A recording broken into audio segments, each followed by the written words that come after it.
Is that not often the case with us as well? That the promises of God seem too good to be true.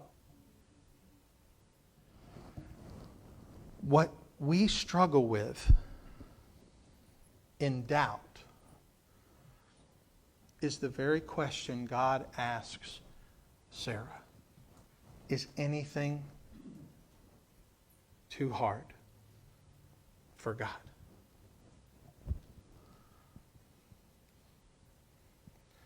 You know what? We have to be able to answer that question. The first thing we have to be able to be able to answer that question, the first thing we have to affirm is that we actually believe God is there.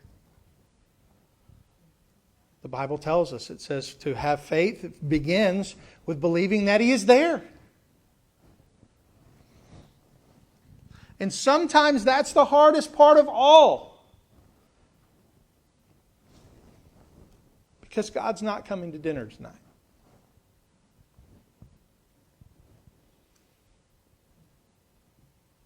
You're probably not going to receive a knock at your door.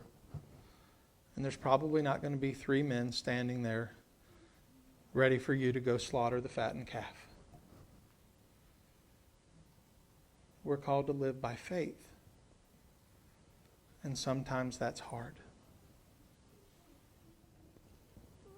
He who is saved must first begin that He is.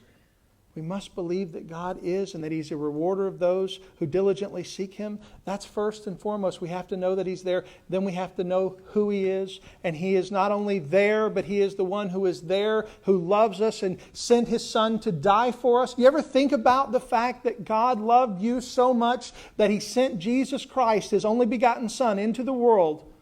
And those of you who have children, think of this. He sent His only begotten Son, that whosoever believeth in Him will not perish, but will have everlasting life. And He says that's what you're supposed to believe in. Whosoever believeth in Him will not perish.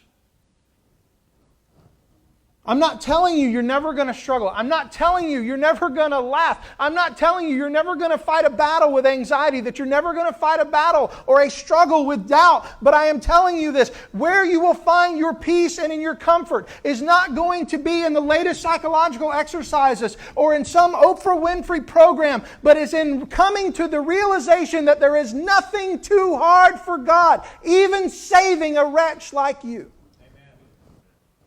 And me. In this world, we are not promised that we will always be healed of our diseases. In this world, we're not always promised that we're always going to get through every problem unscathed. Sometimes our friends die. Sometimes our family dies. Sometimes even we go into the hospital and don't come out. So we don't put our hope in this life.